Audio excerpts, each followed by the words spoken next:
গ্রাম বাংলায় একটা কথা আছে, আরানির সাথে পায় না বারানিকে ধরে। বিষয়টা বুঝিয়ে বলি। আমাদের গ্রামের এক কৃষক জমিতে চাষাবাদ করে। সেই জমির পাশে কয়েকটি পেঁপের গাছ রোপণ করেছিল। রাতের আধারে কে যেন তার শত্রুতার জেদ ধরে গাছগুলো কেটে দিয়েছে। এটা কি মানবিকতার মধ্যে পড়ে? এই গাছ তো কখনো কারোর মানুষের শত্রু হতে পারে না।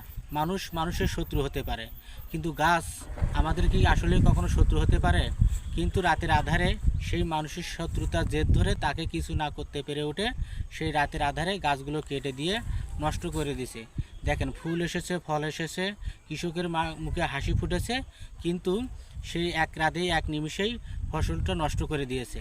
আসলে এটা আমাদের কোন মানবিকতার মধ্যে পড়ে?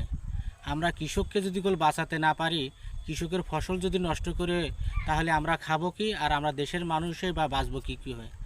আসুন আমরা এই কৃষকের পাশে দাঁড়াই, কৃষিকে এগিয়ে নিয়ে যাই এবং কৃষিক্ষেত্রে আমাদের বিপ্লব ঘটাই। বন্ধুরা, ভিডিওটা ভালো লাগলে অবশ্যই জানাবেন। সবাইকে ধন্যবাদ।